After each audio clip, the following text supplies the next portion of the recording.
Nous avons une belle histoire ensemble. Roger Federer et Rafael Nadal ont toujours eu une excellente relation même en dehors du court de tennis. Les deux légendes de l'ère moderne ont joué une exposition caritative au Cap le mois dernier devant près de 52 000 spectateurs. Ils se sont affrontés 40 fois, Nadal menant tête à tête 24-16. Leur dernière rencontre a eu lieu en demi-finale des championnats de Wimbledon 2019 où Federer a battu Nadal en 4-7. Federer avec 20 titres majeurs au total, et Nadal avec 19, sont premier et deuxième sur la liste de tous les temps des hommes pour les titres les plus majeurs, et détiennent de nombreux autres records entre eux. Ensemble, ils ont remporté 11 tournois consécutifs du Grand Chelem, de l'Open de France 2005 à l'US Open 2007, ainsi que 6 tournois consécutifs du Grand Chelem à 2 reprises, de l'Open de France 2008 au championnat de Wimbledon 2009 et de l'Open d'Australie 2017 à l'Open de France 2018. Nous vivons une belle histoire ensemble. Nous avons eu de longues carrières. Face à face dans les tournois les plus importants depuis très, très longtemps. Créer des choses positives pour la charité, jouer dans des événements spéciaux comme nous l'avons fait au Cap en Afrique du Sud comme nous l'avons fait encore quelques semaines. C'est une rivalité, bien sûr, mais c'est aussi une amitié, a déclaré Nadal dans une récente interview. En remportant Roland Garros, le Majorquin égalerait Federer à 20 titres du Grand Chelem. Les choses semblent aller vers le sud pour les fans de Roger Federer. Hugh Jackman rend hommage à Wolverine. Cela fait 3 ans que le film de Logan est sorti et l'acteur Hugh Jackman s'en souvient avec une image de Wolverine. Sans doute, Logan c'était l'adieu parfait pour Hugh Jackman à un personnage qu'il a joué pendant 17 ans, c'est pourquoi l'acteur se souvient toujours avec amour Wolverine et en vos réseaux sociaux il a partagé avec tous ses fans cette image spectaculaire. À côté de la photo, il a commenté, il y a 3 ans, ce jour-là, Logan a été libéré. Merci pour les nombreuses années, et je veux dire beaucoup, de sueur, de poulet cuit à la vapeur et pour le rôle de toute une vie. Jouer un personnage aussi emblématique pendant tant d'années est un exploit dont de nombreux acteurs rêvent. Hugh Jackman il aime partager une anecdote qui s'est produite lors du premier film X-Men, quand il a presque été licencié et a presque perdu le rôle de Wolverine. Ils m'ont dit que les choses ne fonctionnaient pas vraiment comme prévu, a déclaré Jackman dans une interview. J'étais sur le point d'être renvoyé de mon premier film hollywoodien, le plus gros de ma carrière. J'étais en colère, je suis rentré chez moi avec ma femme et je me suis plaint. Je gémissais au niveau olympique à propos de cette personne et de cette personne. Elle m'a écouté très patiemment pendant environ 1 heure et a finalement dit, écoutez, je pense que vous n'avez qu'à vous faire confiance. Vous vous inquiétez trop de ce que tout le monde pense.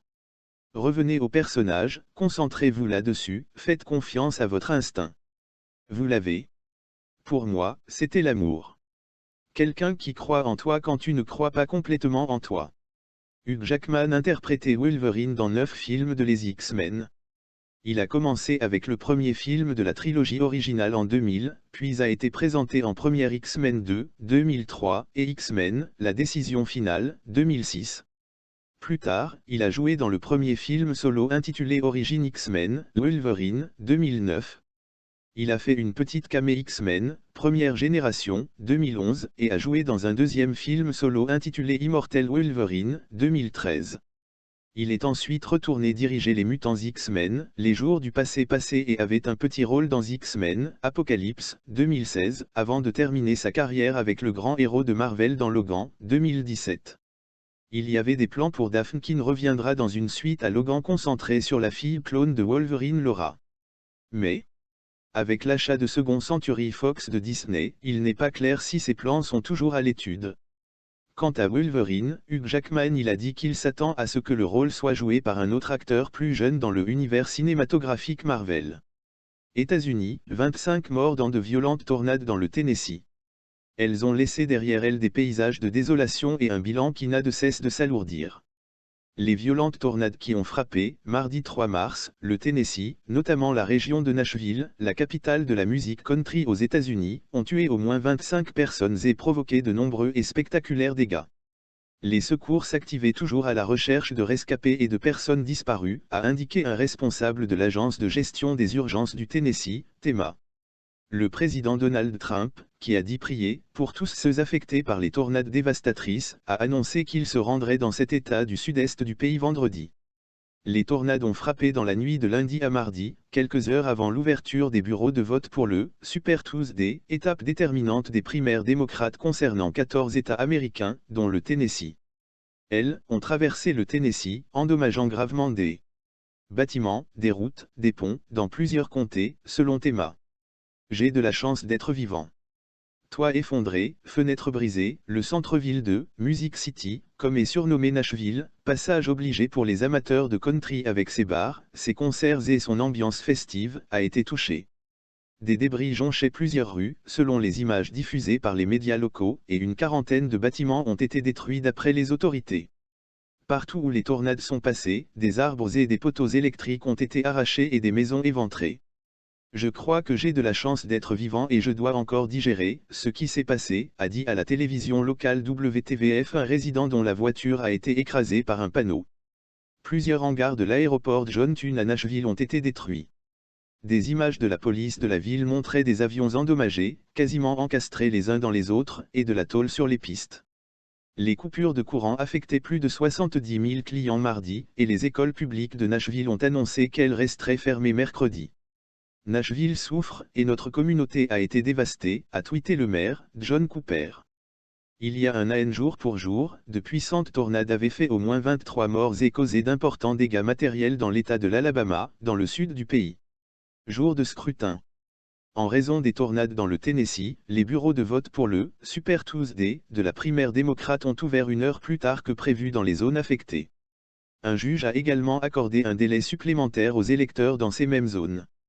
J'ai mal au cœur pour les victimes et leurs familles. Courage, Nashville, a tweeté la sénatrice démocrate Elizabeth Warren, tandis que Mike Bloomberg, autre candidat à l'investiture démocrate, disait observer les événements, le cœur lourd.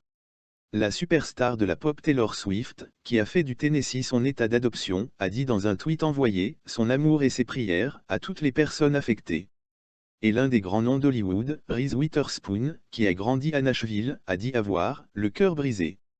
Je prie pour les familles qui ont perdu des êtres chers. Restez à l'abri s'il vous plaît, a tweeté l'actrice, qui a appelé son troisième enfant Tennessee.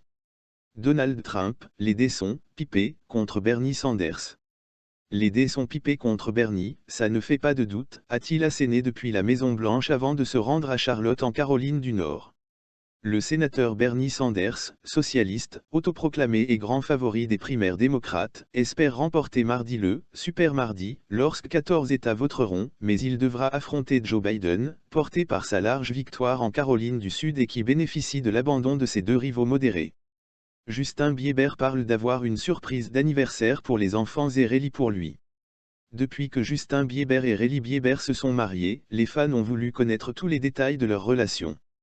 La perspective que les Biebers aient des enfants a particulièrement suscité la fascination des fans. Heureusement, Ellen DeGeneres est connue pour avoir obtenu des réponses révélatrices de ses invités. Les Biebers veulent-ils des enfants? S'ils ont des enfants, combien en auraient-ils? DeGeneres a demandé à Justin de répondre à ces questions brûlantes. Justin Bieber et Hailey Bieber assistant à la première de Justin Bieber, Seasons de YouTube Original à Los Angeles, Californie. Axel Bauer griffe un film magique. Justin Bieber parle de ce qu'il ferait s'il était père. Les gens rapportent que Justin était assis sur la sellette de l'émission de Jenner le 3 mars 2020. Il a confirmé qu'il voudrait éventuellement avoir des enfants. Cependant, il n'est pas intéressé à décider du nombre d'enfants que lui et sa femme auront. Pourquoi Justin n'a-t-il pas d'estimation approximative du nombre d'enfants qu'il veut? Je pense que ça dépend de Hailey parce que c'est son corps. Le public de DeGeneres a applaudi ses paroles. Bieber avait déjà discuté de la perspective de la paternité dans l'émission de Zane-Lowe. Il a révélé qu'il aimerait passer un peu de temps à être marié à Hailey sans avoir d'enfants avant de devenir père. Justin a également déclaré, en tant que chrétien, qu'il voulait que sa parentalité soit influencée par le Saint-Esprit. Il se sent très heureux de pouvoir utiliser sa richesse pour subvenir aux besoins de sa famille. Justin Bieber discute de la paternité et d'autres sujets avec Ellen DeGeneres. Justin nous a donné d'autres informations sur ses projets de paternité. Selon USA Today, en 2019, il a dit qu'il finirait par avoir des rendez-vous avec sa fille papa. Cependant, à l'époque, il a souligné qu'il se contentait de rendez-vous avec sa femme. La surprise d'anniversaire de Hailey Bieber pour son mari. Selon People, Justin a révélé plus de choses sur lui-même lors de son entretien avec Degener. Il a décrit ce que Reilly a fait pour son 26e anniversaire le 1er mars 2020. Reilly a organisé une soirée cinéma romantique pour eux deux. Justin a apprécié l'expérience discrète. C'était cette nuit vraiment romantique. Ce n'est pas grave. C'est vraiment cool. Justin Bieber et Hélène Degener arrivent au Teen Choice Awards 2012. Kevin Mazur Wire Image. Bien que la nuit n'ait pas été un gros problème, Reilly l'a en fait planifié. Elle a essentiellement eu une chose sérieuse de style de planificateur de mariage et a fait The House tout comme des bougies. C'est beaucoup d'efforts pour une soirée cinéma. Justin n'a pas révélé le film qu'il a regardé avec Reilly, mais j'espère que c'est quelque chose qu'ils ont apprécié. La soirée cinéma de Justin et Reilly peut sembler un peu étrange. Après tout, les gens s'attendent souvent à ce que les célébrités organisent des fêtes d'anniversaire extravagantes et des soirées rendez-vous. Cependant, Justin et Reilly semblent profiter de moments plus calmes. Selon l'International Business Times, les soirées préférées de Justin et Reilly consistent à regarder des films sur Netflix et à manger de la pizza. Il semble que Justin et Reilly ne soient pas trop différents de beaucoup d'autres couples. Justin nous a donné un petit aperçu de sa vie avec